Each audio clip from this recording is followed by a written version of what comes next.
بسم اللہ الرحمن الرحیم۔ میرا نام سعد عثمان ہے۔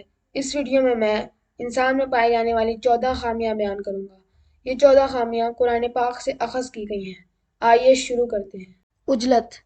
اللہ تعالیٰ سورہ اسرائیل میں فرماتے ہیں، انسان شر اس طرح مانگتا ہے جس طرح خیر مانگنی چاہیے۔ انسان بڑا ہی جلد باز واقع ہوا ہے۔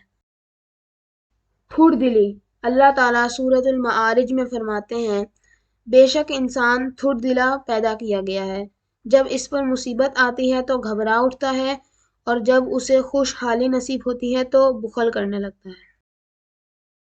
سرکشی۔ اللہ تعالیٰ سورۃ العلق میں فرماتے ہیں، بے شک انسان اپنے آپ کو غنی دیکھ کر سرکشی پر آمادہ ہو جاتا ہے۔ عہدہ و منصب کی حرص۔ اللہ تعالیٰ سورۃ القصص میں فرماتے ہیں، وہ آخرت کا گھر تو ہم ان لوگوں کے لیے مخصوص کر دیں گے جو زمین میں اپنی بڑائی نہیں چاہتے اور نہ فساد کرنا چاہتے ہیں۔ جھگڑالو پن۔ اللہ تعالیٰ سورۃ الکہف میں فرماتے ہیں، ہم نے اس قرآن میں لوگوں کو طرح طرح سے سمجھایا مگر انسان بڑا ہی جھگڑالو واقع ہوا ہے۔ ظلم و جہالت۔ اللہ تعالیٰ سورۃ الاحزاب میں فرماتے ہیں، ہم نے اس امانت کو آسمانوں اور زمین اور پہاڑوں کے سامنے پیش کیا تو وہ اسے اٹھانے کے لیے تیار نہ ہوئے اور اس سے ڈر گئے، مگر انسان نے اسے اٹھا لیا، بے شک وہ بڑا ظالم اور جاہل ہے۔ ناشکری۔ اللہ تعالیٰ سورہ ہود میں فرماتے ہیں، اگر کبھی ہم انسان کو اپنی رحمت سے نوازنے کے بعد پھر اس سے محروم کر دیتے ہیں تو وہ مایوس ہوتا ہے اور ناشکری کرنے لگتا ہے۔ بخل۔ اللہ تعالیٰ سورہ اسرائیل میں فرماتے ہیں، کہہ دیجئے کہ اگر کہیں میرے رب کی رحمت کے خزانے تمہارے قبضے میں ہوتے تو تم خرچ ہو جانے کے اندیشے سے ضرور ان کو روک رکھتے۔ واقعی انسان بڑا تنگ دل واقع ہوا ہے، اسی لیے حضور صلی اللہ علیہ وسلم نے اپنی امت کے لیے مال کو فتنہ قرار دیا۔ حب شہوات۔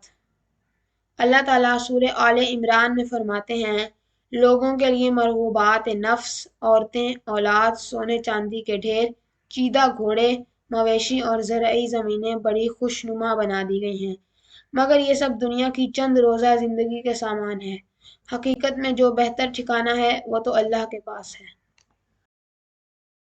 اپنے نفس کی بات ماننا۔ اللہ تعالیٰ سورۃ الجاثیہ میں فرماتے ہیں، کیا تم نے اس شخص کے حال پر غور کیا جس نے اپنی خواہش نفس کو ہی اپنا معبود بنا لیا اور اس شخص کے علم کے باوجود اللہ نے اسے گمراہی میں پھینک دیا، اس کے دل اور کانوں پر مہر لگا دی اور آنکھوں پر پردہ ڈال دیا۔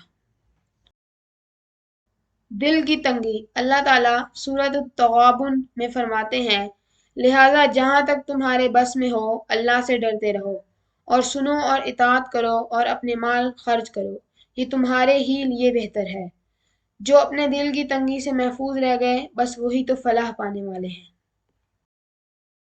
اضطراب و اعراض۔ اللہ تعالیٰ سورہ بنی اسرائیل میں فرماتے ہیں، انسان کا حال یہ ہے کہ جب ہم اس کو نعمت عطا کرتے ہیں تو وہ اینٹتا اور پیٹھ موڑ لیتا ہے اور جب ذرا مصیبت سے دوچار ہوتا ہے تو مایوس ہونے لگتا ہے۔ خود پسندی۔ اللہ تعالیٰ سورہ روم میں فرماتے ہیں، ہر ایک گروہ کے پاس جو کچھ ہے وہ اسی میں مگن ہے۔ مایوسی۔ اللہ تعالیٰ سورہ حامیم سجدہ میں فرماتے ہیں، انسان کبھی بھلائی کی دعا مانگتے نہیں تھکتا اور جب کوئی آفت اس پر آ جاتی ہے تو مایوس اور دل شکستہ ہو جاتا ہے۔ یہاں پر ہماری اس ویڈیو کا اختتام ہوتا ہے۔ اللہ تعالیٰ ہمیں ان خامیوں کے شر سے محفوظ رکھے، آمین۔